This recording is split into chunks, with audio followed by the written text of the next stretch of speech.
கர்த்தருடைய பரிசுத்த நாமத்திற்கு ஸ்தோத்திரம். இன்னைக்கு நம்ம ஏசாயா 10வது அதிகாரம் 28வது வசனத்தை தியானிக்க இருக்கிறோம். ஏசாயா 10:28 ஜெபத்தோடு இந்த செய்திக்குள்ளே கடந்து செல்வோம். உன்னத தேவனே, என் இயேசு ராஜனே, அம்மாடு இணைந்திட என் உள்ளம் ஏங்குதையா, அம்மாடு இணைந்திட என் உள்ளம் ஏங்குதையா.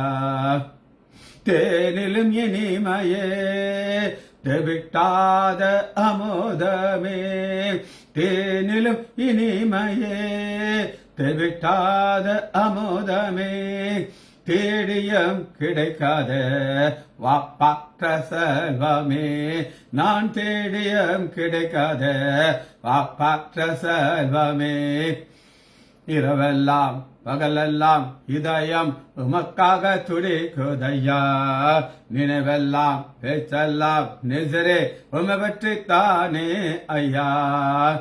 பேரின்ப நதியிலே ஓய்வேன்று மூழ்கனாம், பேரின்ப கடலிலே ஓய்வேன்று மூழ்கனாம், துதித்து மகிழனாம், தூயோனாய் மாறனாம், நான் துதித்து மகிழனாம், தூயோனாய் மாறனாம். மறுரூபமாக்கிடம்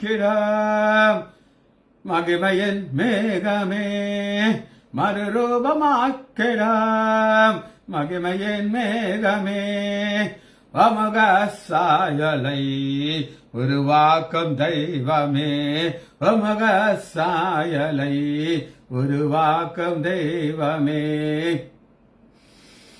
கொடியாக படரனாம் அந்த நேசமே, கொடியாக படரனாம் அந்த நேசமே, மடி மீது தவளனாம் மழலை குழந்தை நான், மடி மீது தவளனாம் மழலை குழந்தை நான். ஐயா நிழலிலே ஆனந்த பரவசம், ஐயாவோ நிழலிலே ஆனந்த பரவசம், அளவிலா பேரின்பம் ஆரோக்கியம் அதிசயம், அளவிலா பேரின்பம் ஆரோக்கியம் அதிசயம். இயேசுவின் நாமத்தினாலே ஜெபங்களை பிதாவே, ஆமென். கர்த்தருடைய பரிசுத்த நாமத்திற்கு ஸ்தோத்திரம். Selvi teacher praise lord, Leela Ammal praise lord, Kavitha sister praise lord, நாகர்த்தரம் Ammal praise lord, Arokiyaraj brother praise lord. வாசிப்போமா. ஏசாயா 10வது அதிகாரம் 28வது வசனம். அவன் ஆயத்துக்கு வந்து மிக்ரோனை கடந்து மிக்சாவிலே தன் ரஸ்துக்களை வைக்கிறான். இதை நம்ம இன்னைக்கு பார்க்க போறோம். ஃபர்ஸ்ட் என்டர், அவருடைய இடத்திலிருந்து ஒரு இடத்துக்குள்ள நுழைகிறான். அதான் பார்க்கணும். 10:28 அவன் ஆயத்திற்கு வந்து என்டர். என்டர்ங்கிறதுக்கு ஒரு கிரேக்க வார்த்தையில் இருக்கிறது. முதல்ல நான் வார்த்தையை காட்டுறேன், அதான் நம்ம தியானிக்க இருக்கிறோம். இது ரெண்டா பிரிச்சா தான் நம்ம பேசுறதுக்கு லேசா இருக்கு. சிசர், CISER, சிசர் குரோமை, சிஸ்ரோகாமை. என்டருக்கு ஒரு நீளமான ஒரு கிரேக்க வார்த்தை என்டர். CISER, சிசர் கோமை, கோமை, MAI, குரோமை. ரைட், என்னன்னு பார்ப்போம். இதை புரிந்து கொள்வதற்கு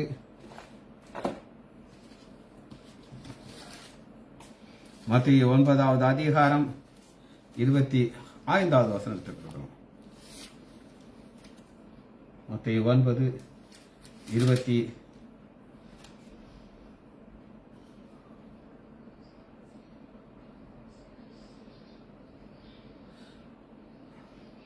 ஜனங்கள் வெளியே துரத்தப்பட்ட பின்பு இயேசு உள்ளே பிரவேசித்து என்டர். ஒரு சிறு பிள்ளை மரித்த நிலைமையில் இருக்கான நியூஸ் வருது. அப்ப ஆண்டவர் உள்ள வர்றதுக்கு முன்னாடி எல்லாத்தையும் துரத்தி விட்டுட்டு அவர் அந்த வீட்டுக்குள்ள சிஸ்ரா மை. இது ஒரு வார்த்தை. இன்னொன்று வாசிப்போம். மத்தேயு 21வது அதிகாரம்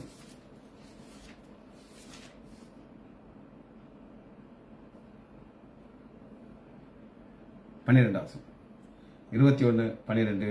இயேசு தேவாலயத்தில் பிரவேசித்து என்டர். இந்த என்டர் வந்து ஒரு பயங்கரமான ஒரு என்டர். இந்த என்டர்னால என்ன நடக்குது அப்படின்னு கேட்டீங்கன்னா,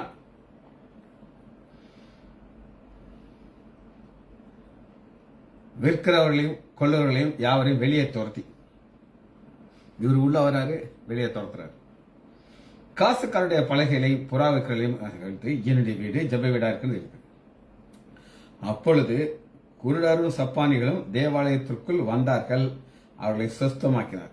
இப்ப பாருங்க, இதுல யார் என்ட்ரி ஆறாங்கன்னு கேட்டீங்கன்னா, யார் யாரெல்லாம் உள்ள என்ட்ராருக்கு தகுதி கிடையாதோ, குருடார் சப்பானி தேவாலயத்திலே அவரிடத்திலே வந்தார்கள், அவர்களை சுத்தமாக்கினார். சுத்தமாக்கிட்டு சும்மா இருப்பாரு, எல்லாரையும் உள்ள கூட்டிட்டு போயிருப்பாரு. என்டர் ஒரு நீளமான வார்த்தை. சி ஷார் கோ மை. சரி, இதுல இன்னொரு வார்த்தை இருக்குது. அனா பென் நோ. பி போட்டுக்க பாருங்க. அனா பை நோ பை நோ. அனா பை நோ. BAI பை நோ. NO பை நோ. அனா பை நோ. அது என்னன்னு பார்ப்போம். ஆனா என்ன குரூப். ஆனா அப். இது என்னன்னு பாருங்க. 1 கொரிந்தியர் 2வது அதிகாரம் 9வது வசனம். 1 கொரிந்தியர் 2:9.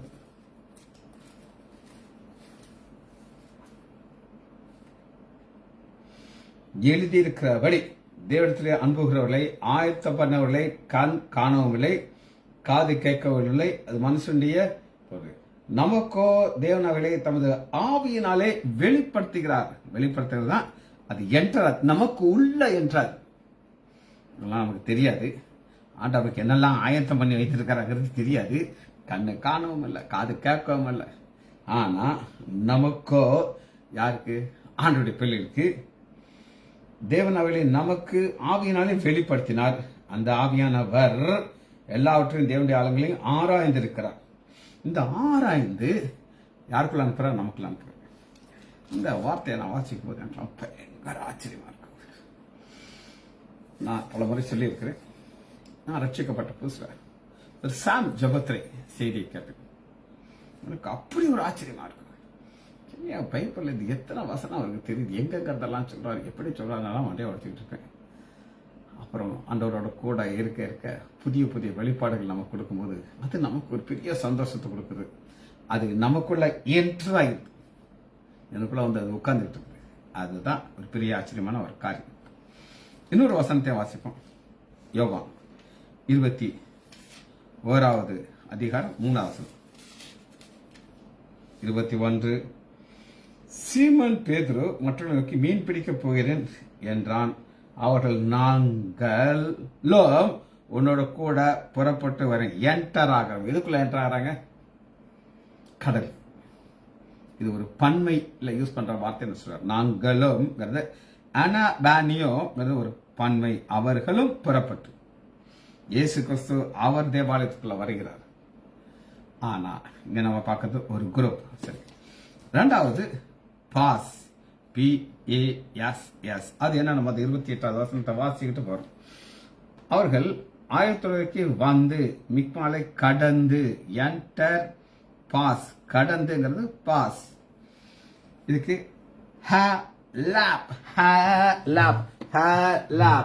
HA 2வது பாஸ் பண்ணுங்க. ஏ மேல ஒரு கோடு போட்டிருக்கேன். LAP லாப் வந்து ஏ தான். 2வது ஏ இழுக்கூடாது. அந்த முதல்ல நீட்டி வாசிங்க. லாப். நேற்று ஆண்டோடைய கிருபைனால ஆலயத்தில் 3வது வார்த்தையை சொல்ல ஆண்டு கிருபை பாருங்க. அப்ப அந்த வார்த்தையை, அந்த கிரேக்க வார்த்தையை, இவரை வார்த்தையை சொல்லும்போது மேத்தட்டியோஸ் சொல்லுங்க அப்படின்னு சொன்ன எல்லாரும் ஒரே சந்தோஷம். மேத்தட்டியோஸ் அப்படின்னு சொல்லுவாங்க. என் மனைவி சொல்றா, என்னங்க நீங்க 3 வார்த்தையை சொல்ல வந்தா நீங்க வந்து கிளாஸ் எடுத்துக்கிட்டு இருக்கீங்க, எப்படி கிளாஸ் எடுத்துக்கிட்டு இருக்கீங்க? ஆண்டோடைய வார்த்தையை தான் நான் சொல்றேன். ஒரு 3வது வார்த்தைக்குள்ள இருக்கிற 7 வார்த்தைகளையும் ஆவியானவர் எடுத்து அந்த மக்களுக்கு புரிய வைக்கிறார். இது ஒரு ஆசீர்வாதம். நான் என்ன சொல்றேன்னா, இது நமக்கு நம்மகிட்ட இருந்து கடந்து போகிறது, நமக்கு உள்ள வந்துச்சு. அது பாஸ் ஹேலாப்ங்கிறது பாஸ் அவே. இதை புரிந்து கொள்ள 1 சாமுவேல்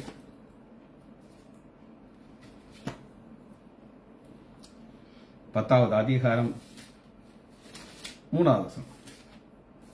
1 சாமுவேல் 10:3. இப்ப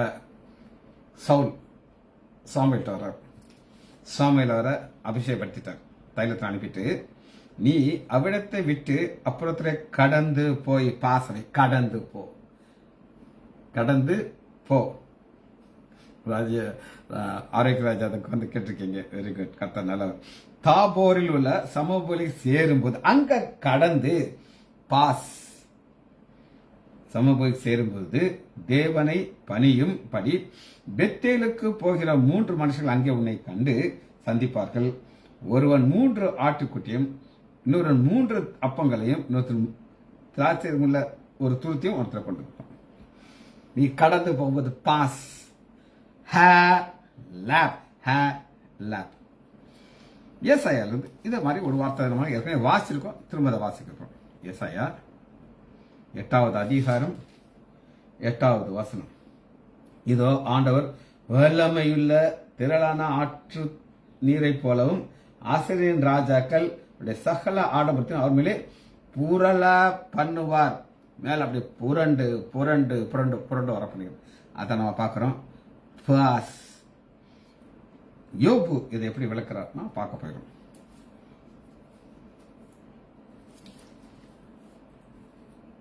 வாசிப்போமா? 9வது அதிகாரம் 11வது வசனம். யோபு 9:11. இதோ அவர் என் அருகிலே போகிறார், என் அருகே ஹலாப் ஆகிறார். ஹலாப், நான் அவரை காணேன். அவர் கடந்து போகிறார், கடந்து போகிறார், நான் அவரை அறியேன். இது யோபுக்கு இருக்கிற ஒரு பிரச்சனை. சரி, 3வது ஒரு வார்த்தை பார்க்கணும். சப்ளை. தமிழ்ல வந்து ரெஸ்ட்னு இருக்குது, இங்கிலீஷ்ல சப்ளை அப்படின்னு இருக்குது. அது என்னன்னு பார்ப்போம்.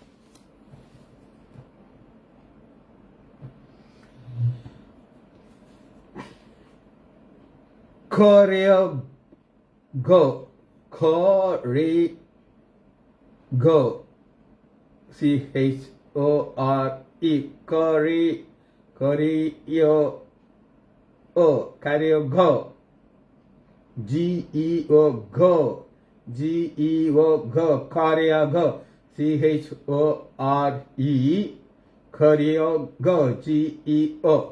சப்ளை இங்கிலீஷ்ல இருக்கு, தமிழ்ல ரஸ்ட் அப்படின்னு. ரஸ்தை நான் உங்களுக்கு காமிச்சிருக்கேன். ஏசாயா 10வது அதிகாரம் 28வது வசனத்துல மிக்மாவிலே தன் ரஸ்துகளை வைத்திருக்கிறான். இது ஒரு கிரேக்க வார்த்தை. 2 கொரிந்தியர்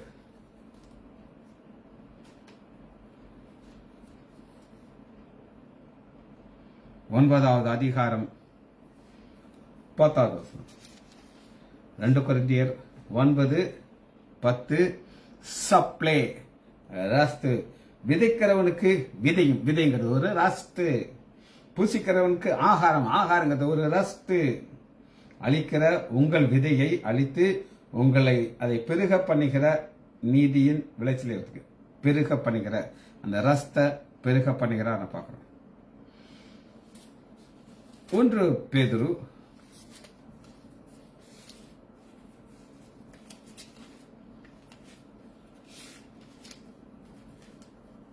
4வது அதிகாரம் 11வது வசனம். 1 கொரிந்தியர் 4:11.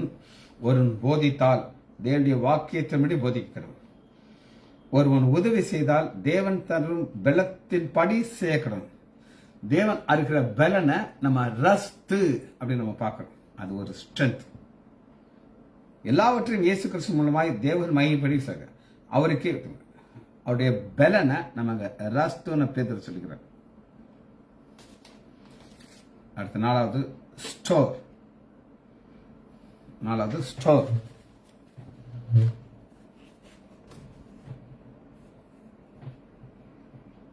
THET serioso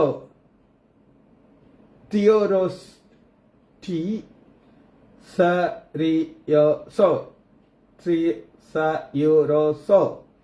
ஸ்டோருக்கு அவ்வளோ பெரிய ஒரு பல்லெல்லாம் உடையறாப்புல இருக்கு.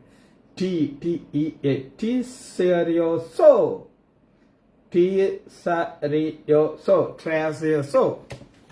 சப்ளை. அதை அங்க தங்க வைக்கிறது தான்.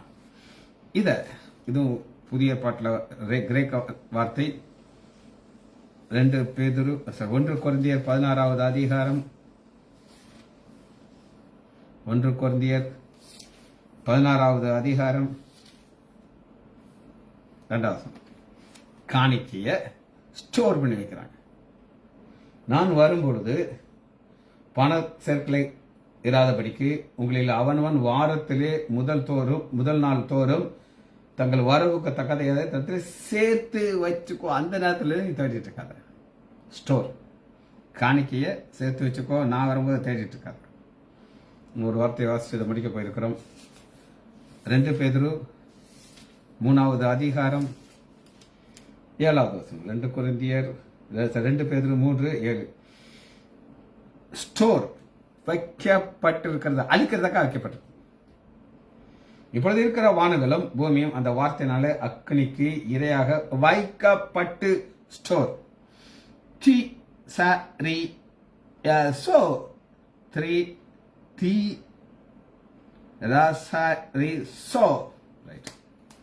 லாங்குவேஜ் பார்த்தாச்சு. இதில் வார்த்தைக்குள்ள வருகிறோம்.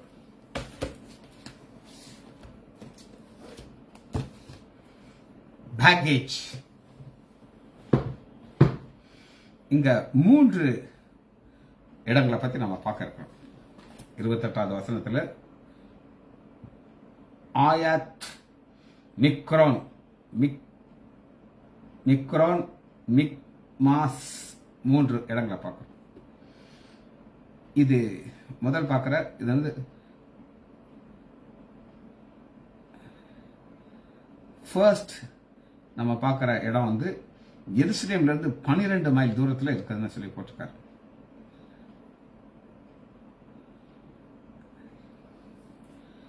ஆயாத். இந்த ஆயாத்தை இங்கிலீஷ்ல எப்படி இருக்கு நான் சொல்றேன், எழுதிக்கலாம் நீங்க.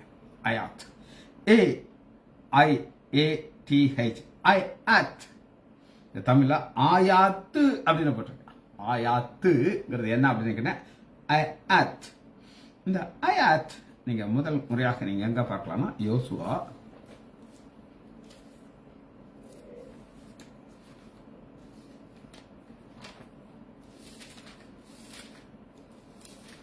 7வது அதிகாரம் 3வது 7:3. இது நம்ம பார்க்கிற ஆயாத் 7:3. யோசுவா திரும்ப வந்து அதை நோக்கி ஜனங்கள் எல்லாரும் போக வேண்டியதில்லை, ஏறக்குற 3000 பேர் போனாலே ஆயை முறியடிக்கலாம். சரிங்களா? இதுல வந்து ஆஇ அப்படின்னு இருக்கு. இந்த ஆயை தான் AIATH ஆயத் அப்படின்னு இருக்கு. இது நமக்கு ரொம்ப தெரிஞ்ச ஒரு சம்பவம். இவங்களுக்கு ஒரு தங்களுடைய ஸ்ட்ரென்த் மேல ஒரு பெரிய நம்பிக்கை வந்துருச்சு. இதை வச்சு நாங்க லேசா ஆடி போய் அடிச்சுட்டு வந்துடுவோம்.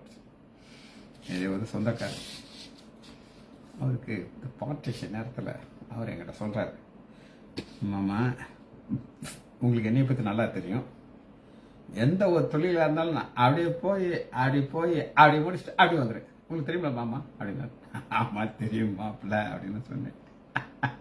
அதுதான் இங்கே நடக்குது. எனக்கு 2000 பேர் ஆகிய முடிக்கலாம் சொல்லி 3000 பேர் போறாங்க. ஆனா முறியோடிட்டாங்க, அவங்க எல்லாம் வெட்டி தள்ளிட்டாங்க. அதனால ஜனங்களுடைய இருதயம் கரைந்து போயிட்டு. இந்த நேரத்தில் யோசுவா என்ன செய்யறாரு அப்படின்னு கேட்டீங்கன்னா, அப்பொழுது யோசுவா தன் வஸ்திரத்தை கிழித்து கொண்டு புழுதியில் இருக்கிறது. யோசுவா, கர்த்தராகிய ஆண்டவரே, எங்களை அழிக்கும்படிக்கா எம்முறைகள் எங்களை ஒப்பு கொடுத்தீர்கள். இந்த ஜனத்தை யோர்தானை கடக்க பண்ணி நீர் இப்ப எல்லாம் அழித்து விட்டாங்க. அப்ப ஆண்டவர் சொல்றது எல்லா காரியத்தை அவர் கீழ்படுத்திட்டு, அங்க ஒரு டிஃபெக்ட் இருக்குது, ஆகான்னு ஒருத்தனுடைய எல்லாத்தையும் டிஸ்ட்ராய் பண்ணி அவன் மேல கல்குயில் ஆக்கிட்டு 8வது அதிகாரம் 1 வசனத்தில் பாத்தீங்களா, அந்த ஆயாத்னு சொல்லி இங்கிலீஷ்ல இருக்கு, தமிழ்ல ஆகி அப்படின்னு இருக்கு. ஒரு கர்த்தர் யோசுவாவை நோக்கி, நீ பயப்படாமல் கலங்கவும், ஏன்னா ஒரு தடவை நீ தோல்வி அடைஞ்சிட்ட, ஆனா காரணத்தை உனக்கு ஆச்சு, இனி உனக்கு பயம் இருக்கக்கூடாது. கலங்கானவரில் நீ யுத்த ஜனங்களை யாவரையும் எடுத்துக்கொண்டு ஆஇ பட்டணத்துக்கு, அந்த ஆயி தான் நம்ம பார்க்கிறோம், இது AIATH,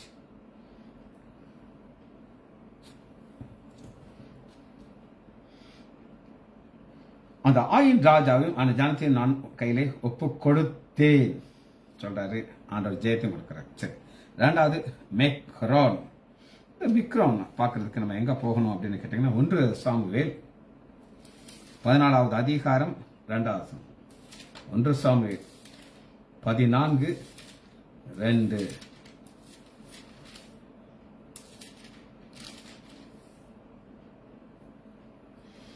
சவுல் கிபியாவிலே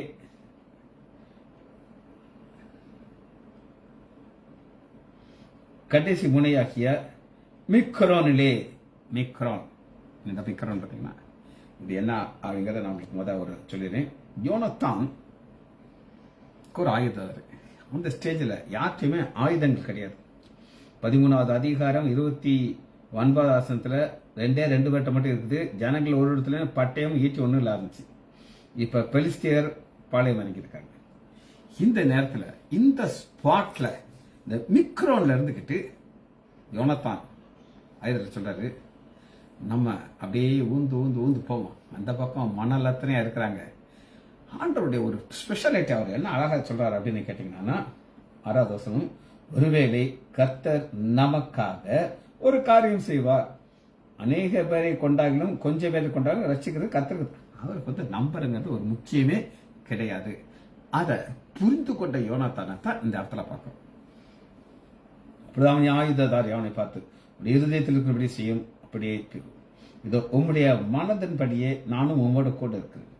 இந்த 2 பேருக்கும் ஒரே ஆவி இருக்குங்க. இப்ப மட்டும் சொல்றான், வேண்டாம் நம்ம அப்படியே ரிட்டர்ன் ஆகி போயிடுவோம், பிரச்சனை வேண்டாம் அப்படின்னா முடியாது. ஆனா ஆண்டவர் அந்த இடத்துல ஒரு பெரிய ஜெயத்தை கொடுக்கிறாரு. அது எப்படி கொடுத்தாருன்னு கேட்டீங்கன்னா 13 வசனம், யோனத்தான் தன் கைகளினாலும் தன் கால்களினாலும் தவழ்ந்து ஏறினான், அவன் ஆயுததாரி அவன் பின்னாடி ஏறினான். அப்பொழுது அவர்கள் யோனத்தானுக்கு முன்பாக மடிந்து விழுந்தார்கள், அவன் ஆயுததாரியும் பின்னாடியே வெட்டி கொண்டே போனான். இதுதான் ஆண்டவர் கொடுக்கிற ஜெயம். சரி, இது மிக்ரான். 1 சாமுவேல் 3வதாக 1 சாமுவேல் 13:2 இஸ்ரேலில் 3000 பேரை தனக்கு தெரிந்து கொண்டான் சவுல். அவனுக்கு 2000 பேர் சவுலோட கூட மிக்மாவிலும், 2000 பேர் சவுலோட மிக்மாவிலும் பெத்தில் மலையிலும் 1000 பேர் யோனாத்தான் கூட மற்றெல்லாம் அனுப்பிட்டான். இது ஒரு ஜெயத்தை கொடுக்கிற ஒரு காரியம். சரி, 2 நம்ம பார்த்தாச்சு. அடுத்த ஒரு காரியத்தை பார்க்கிறோம், ரஸ்து. இந்த ரஸ்துங்கிறதுக்கு நம்ம புரிந்து கொள்றதுக்கு ஒரு சம்பவத்தை பார்க்க போறோம். 1 சாமுவேல் 10வது அதிகாரம் 22வது வசனம். சவுலா ஆண்டவர் தெரிந்து கொண்டார். அது உயரமான ஆள், ஆனா பயந்தாங்க.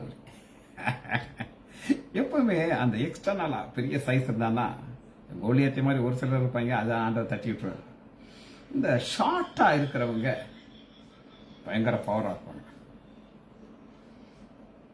தாளா இருக்கிற அது எப்படி பயந்துருக்கான் அப்படின்னு கேட்டீங்கன்னா 1 சாமுவேல் 10வது அதிகாரம் 22வது வசனம், அவன் இனி திரும்ப வருவானாங்கிறதுக்கு கர்த்தர் விசாரித்த பொழுது இதோ அவன் தளவாடங்கள் இடத்திலே ஒளிந்து கொண்டிருக்கான். தளவாடங்களுக்கு ரஸ்ட். அங்க போய் என்ன செஞ்சிருக்கான், ஒளிஞ்சிட்டு இருக்கான். சீட்டு போட்டாச்சு, அவனை கொண்டாந்தாச்சு, ராஜாவாக்கியாச்சு. இது ரஸ்ட்ல 1. அடுத்த ரஸ்ட் நம்ம பார்க்க போறோம். 1 சாமுவேல் 17வது அதிகாரம் 22வது வசனம். 1 சாமுவேல் 17:22. அப்பொழுது தாவீது, நான் நான் கொண்டு வந்த இறங்கி ரஸ்துக்கள் காக்கிற வசமாக விட்டுவிட்டு சேனைக்குள் ஓடி தன் சகோதரரை பார்த்து, தான் கொண்டு வந்த ரஸ்துங்கிறது என்ன அப்படின்னு நீங்க கேட்டீங்கன்னா 17 வசனத்துக்கு, ஈசாய் தன் குமாரனாகிய தாவீது நோக்கி, உன் சகோதரனுக்கு இந்த ஒரு மரக்கால் வறுத்த பயிர் இந்த 10 அப்பங்களை எடுத்துக்கொண்டு ஓட்டமாக ஓடி போய் 18 10 பால் கட்டி 1000 பேருக்கு அதிபதியான இடத்துல கொடுத்து, இதெல்லாம் தான் ரஸ்து. இதெல்லாத்தையும் என்ன செய்யறாரு, வச்சுட்டு போயிடுறாரு. இது அவருடைய சொத்து. சொத்துனா சொத்து கிடையாது, கொண்டு வந்த காரியத்தை தான் ரஸ்து அப்படின்னு நம்ம பார்க்கணும். 3வது ரஸ்தை உங்களுக்கு காட்டுறேன். 1 சாமுவேல் 25வது அதிகாரம் 13வது வசனம். பொழுது தாவீது தன் மனுஷர்களை பார்த்து, நீங்கள் அவரவர் உங்கள் பட்டயத்தை கட்டிக்கொண்டு, அவரவர் தன் பட்டயத்தை கட்டும். தாவீது தன் பட்டயத்தை கட்டிக்கொள்ளும். ஏறக்குற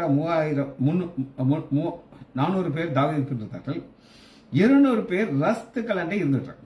இது என்ன அப்படின்னு கேட்டீங்கன்னா, இவங்க யுத்தத்துக்கு போறாங்க. இவங்கள்ட்ட சில காரியங்கள் இருக்கும். அது ஆடுகளா இருக்கலாம், அவருடைய செல்வங்களா இருக்கலாம். இதைத்தான் ரஸ்துன்னு பார்க்குறோம். 400 பேர் போறாங்க, 200 பேர் அந்த ரஸ்துட்டு இருக்காங்க. கடைசியாக ஒரு காரியத்தை பார்க்க போறோம். அதான் அதில் இருக்க ஸ்பெஷாலிட்டி.